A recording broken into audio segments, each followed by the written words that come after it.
Détroit de Catherine Bigelow débute sur une séquence extrêmement didactique qui rappelle l'histoire des grandes migrations entre l'Afrique et l'Amérique du Nord sous la forme d'un petit court-métrage d'animation au graphisme un peu simplé, primitif, presque enfantin.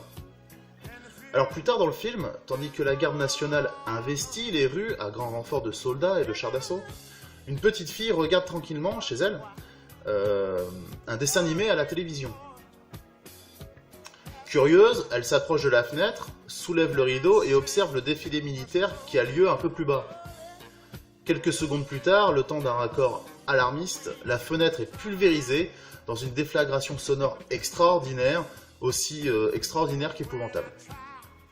Ce retour du dessin animé, sous la forme d'un rappel d'image contenu dans l'objet de télévision, associé à la fenêtre, c'est en partie le projet du film qui s'explicite à un moment où justement le scénario bascule et où le rythme s'emballe.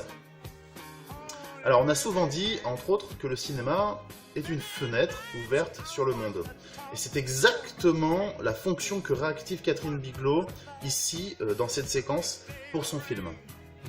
Ce petit dessin animé, en préambule, surprenant, écarte tout de suite le préjugé de la question raciale et puis surtout de la légitimité d'en témoigner. On comprend rapidement que peu importe la couleur de peau, ce qui compte au final, c'est la culture, la connaissance de sa propre histoire. Ce qu'il faut pour guérir une société aussi pourrie qu'elle soit, c'est de l'éducation, du savoir. C'est la condition sine qua non pour s'élever, en opposition au libéralisme, à cette société de tour doré, où les blancs sont souvent riches et rois, tandis que les Afro-Américains et les Portoricains s'entassent dans les suburbs et la pauvreté. Alors peut-être qu'en s'adressant d'abord au peuple américain sur ce ton, de façon presque infantilisante, le cinéaste rappelle la fonction fondamentale de son cinéma, et plus largement du cinéma, avec un grand C, à savoir être l'outil, le vecteur de ce savoir à l'audience la plus large possible.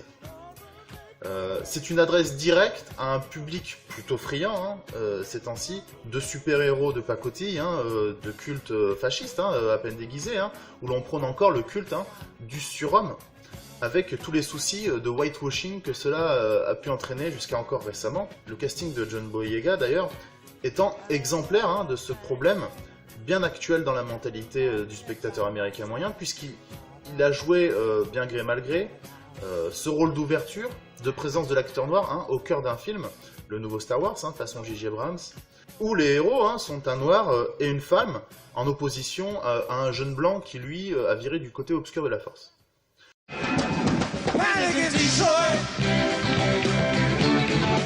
Alors pour en revenir à Détroit, et à cette courte analogie entre l'introduction animée didactique du film, ce que l'on peut en dire de son rappel dans le film, la télévision de la fillette, diffusant un dessin animé, alors je crois que c'est Daffy Duck, les armes à la main, déguisé en cow-boy. C'est qu'en regard de la scène, quand on se rend compte de ce qu'il arrive à la petite fillette ayant regardé par la fenêtre, cela en dit long sur le chemin de croix que le film entreprend à ce moment précis, et qui ne nous lâchera que 2 heures plus tard, après, j'allais dire, l'enfer de l'interminable séquence de l'Algiers Motel. Et surtout, son épilogue, complètement faussaire, déjouant l'attente du spectateur qui est habitué à la résolution de l'intrigue, et à un rééquilibrage des forces, à une certaine paix, une oisiveté, pourra-t-on dire, dans ce qu'il ne considère n'être qu'un loisir, c'est-à-dire regarder un film.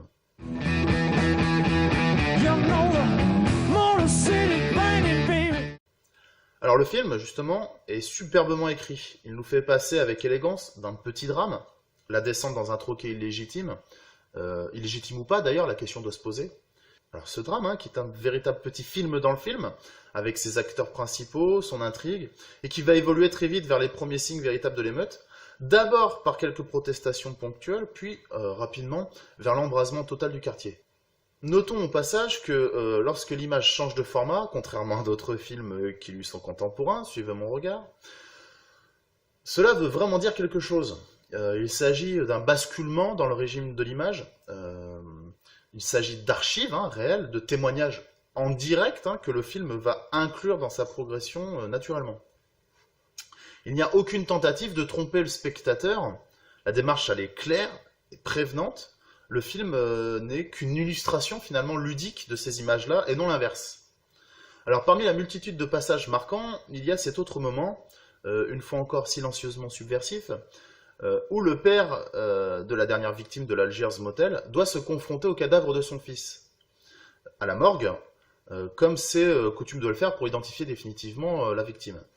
Alors cette courte séquence, entièrement construite sur un champ contre champ, voit la médecin légiste, dont la physionomie d'ailleurs rappelle beaucoup celle de la réalisatrice, et à mon avis ce n'est pas rien, qui s'adresse au père de la victime, d'abord sur un ton un peu fraternel, hein, échangeant sur le fait d'être parent, avant de revenir strictement à la réalité du moment, allons voir le cadavre du fils. Toute cette scène se déroule sur un banc de couloir, tandis qu'une infirmière entre et s'approche du cadre en passant. Contre-champ, la même infirmière continue son chemin jusqu'au bout du couloir et sort du couloir. Ce laps de temps, cette parenthèse en passant, qui pourtant ne semble rien apporter au film d'un point de vue strictement narratif, le film pourrait se passer de cette scène sans aucunement nuire à sa compréhension globale. Cette scène, donc, vaut surtout pour ce qu'elle énonce. Il faut aller voir ces morts. Cette confrontation avec le réel, ce retour à la réalité de la situation, c'est ce que le film a travaillé 2 heures durant. C'est-à-dire la nécessité de regarder en face le crime, d'en faire le récit, d'en faire revivre le souvenir. C'est un travail de deuil. Et subrepticement, par le biais d'un des plus vieux procédés cinématographiques au monde, hein, identifiable tout de suite, qui est le champ contre champ, se révèle donc le projet du film tout entier. Il faut faire face, ne pas fermer les yeux face à l'horreur.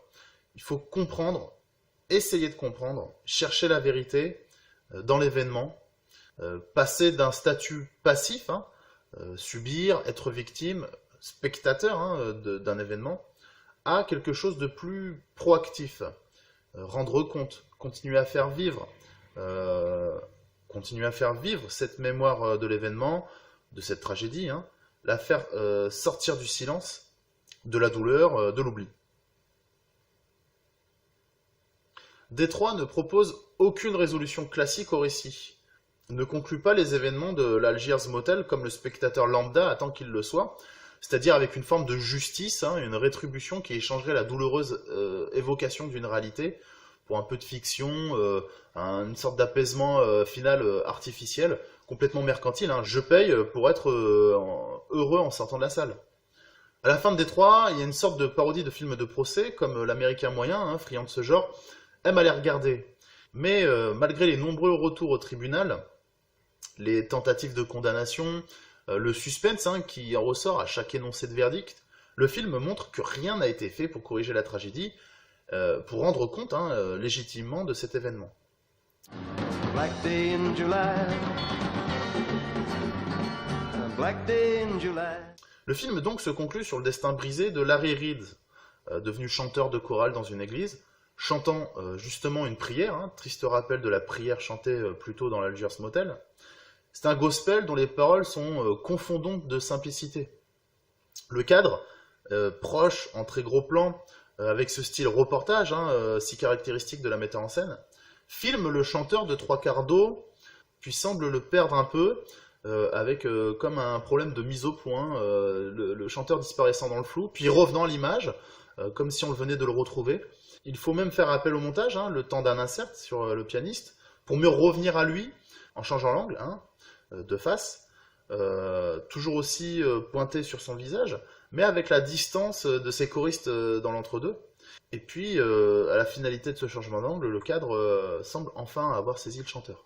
C'est là tout l'art justement de la cinéaste qui, en cherchant son sujet, modèle la forme, en écho d'ailleurs à l'esthétique du préambule animé, essaye plusieurs choses, parvenant ainsi à saisir une espèce de vérité dans son cadre.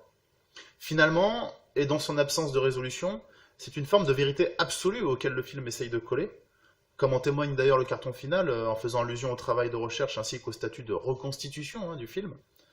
Et malgré donc l'absence de condamnation et ce sentiment d'injustice qui nous envahit à la fin du film, le fait d'avoir réactivé l'événement, de l'avoir raconté, d'avoir ouvert une fenêtre sur cette histoire, de nous en avoir fait les témoins impuissants, tout cela apaise un peu la douleur, permet de redonner une voix à ceux qui l'ont perdue, littéralement.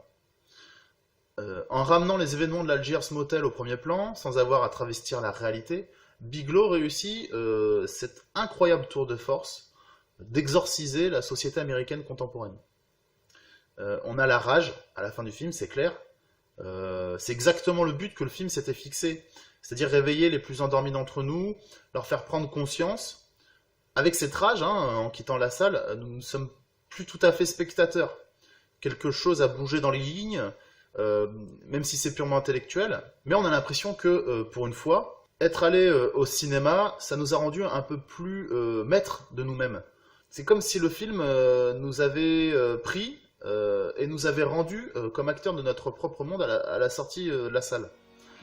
Alors, ultime twist, le morceau final du groupe The Roots, It Ain't Fair, ce n'est pas juste, qui est une véritable émulation de la musique d'alors, dont l'élégance dans le film est constamment opposée à la bêtise, etc. Mais ça, on pourrait en parler pendant des heures. Ce morceau final finit par offrir un refrain rappé, bon gros son hip-hop du 21e siècle, venant nous gratter un peu et nous rappeler que cette chanson, et le sujet du film d'ailleurs, sous ces airs de vieux refrains, dramatiquement, eh bien, c'est une chanson d'aujourd'hui et de maintenant.